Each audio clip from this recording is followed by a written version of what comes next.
Okay, now coming to today's major topic, that's the own words questions. Okay, so there are two types of own words questions that you can get.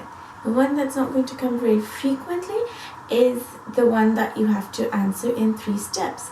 So they're going to give you a question as in why does a certain thing happen, or what would a certain thing imply, or something like that. Answer in your own words. So the first step is to find the answer in the text. The second step is to identify the keywords, and then the third step is to find synonyms or short phrases of those keywords, okay, that you can put into the answer. Miss out on any step and you won't get the marks. That's why, sometimes what happens is that some students identify the keywords and they put those in, but don't get the overall answer correct, and then they're like, but teacher, we did show them the keywords, so then they're not going to get marks. Or they find the correct answer of the text, but they forget to change the keywords into their own words, and they still don't get marks. So the easiest way to find out how many keywords you need is to look at the marks. So if it's a 2-mark question, most probably you're going to be looking for 2 marks. Most probably you're going to be looking for 2 keywords in order to change. But sometimes you will get certain questions like contrasts, or explain fully why a certain thing happens in your own words, or find a comparison between certain things. Then the keywords will usually be differentiations or contrasts or comparisons, etc. And then you have to give me each and every comparison that's given in the keywords in order to get the complete mark. If you remember, I did give you the example of the earthquake one, that is something like which lessons did Rina pay particular attention to in geography. So it was something like she paid particular attention to the ones which show the contrast between the power of nature and the frailty of mankind.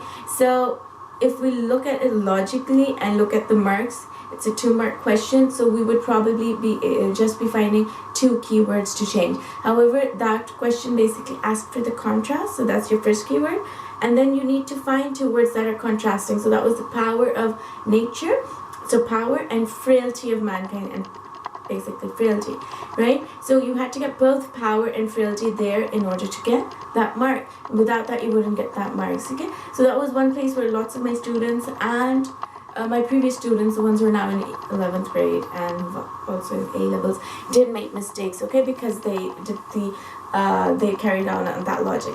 Okay, so once you're done with that, you actually the thumb rule would be, a good rule to follow would be that you choose 1 extra keyword. So if it's a 2-mark question, look for 3. So just in case you don't get the correct one of your keywords is not correct, you can still get 2 marks, right?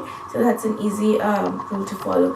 The kind of questions that you will be getting more frequently in your syllabus is the one in which they actually give you the phrase and then they ask you to explain it in your own words. If you remember, recently we did a similar question, ruminating over their fate, in the pirate's comprehension passage. So basically it's a very similar thing like that. They'll give you a sentence, they'll give you maybe a short phrase, they might give you a dialogue or a piece of direct speech that someone said, and ask you to explain it in your own words. So that's that will follow the same concept. You're just sort of eliminating the first step of finding the answer, okay, and then you're just doing the other 2 steps as they are in order to get marks. Okay, so assignment for today related to own words. So what you're going to do basically is, once you've read the passage on the monsoon, you're going to take a piece of paper, and I've done this in pencil, so I hope you guys can see it. So you're going to make 2 columns, right? So column A is going to be any 10 words from the passage that you think might, that you think might be difficult, or might be interesting to know them. It might be interesting to know their meaning, etc., or are important for the passage. And in column B, you're going to write the synonyms, but they're all going to be jumbled up. Okay, so column A, a list of 10 words. Column B, list of 10 synonyms, which are all jumbled up, because we're going to be using them as a worksheet later on, and that mix and match activity, obviously you will not be using your own, we'll randomly assign them. And why you want to do this? Because if you do hand this in, you will get to choose your own groups. I will not interfere in your group selection, but only if you hand in the worksheet. Okay, so that's motivation enough, I believe. Okay, last 3 types of questions: your quotation questions, writer's craft, and vocabulary.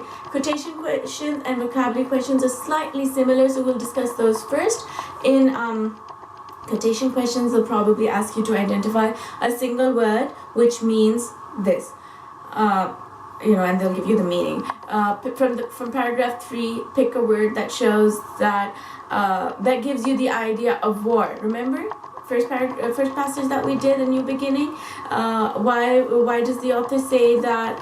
What word shows that the battles were like a war? That the arguments between Rashida and her sister were like a war? The word was weapons, right? So you simply choose one word and answer it. It's very easy. Sometimes they may ask you to use 5 consecutive words, and be very careful that there are 5 words in your answer and they're consecutive, and you'll probably get the marks for that. Okay, and then you've got vocabulary words. That's kind of easier this year because it's multiple choice. One choice is going to be way off field, you can eliminate it immediately. One choice is going to be a correct meaning, but it's going to be out of context, so again you can eliminate it. But the last 2 words are going to be very similar. One's going to be the correct answer, one's going to be the trick choice that you get in order to test whether you actually know the answer. Best way to find out whether it is the correct answer: put both of them in the sentence, read out the sentence. If it still means the same, you've got your answer. If it doesn't, eliminate it and use the one that's left behind. Writer's craft question, tricky questions. We're going to be doing the tools related to writer's craft question in the next video. But before that, just a quick recap of what they are. They're questions about imagery, metaphors, similes, vocabulary that basically create the idea in your mind. And you cannot attempt these questions unless you actually get into the passage and imagine yourself as one of the characters. So you need to imagine yourself as a passenger on a ship that's been attacked by pirates. You need to imagine yourself as that child who's lost in a market. You need to imagine yourself as a young girl whose house has been destroyed by an earthquake. Without that, you won't be able to attempt the writer's craft questions. 2 types of writer's craft questions. Ones that are not going to come that frequently will basically give you a word or a phrase and ask you what the effect is. The one that is going to come frequently will give you a phrase again and ask you what the literal meaning is and what effect is created, right? And that's where we lose most marks, so that's why I'm leaving that for another video, for the second video that we're going to see basically by Wednesday. So those were all the types of questions that you have in your reading for meaning task. I hope you've been taking questions, and we'll have a feedback session on this video on Thursday. Okay, bye.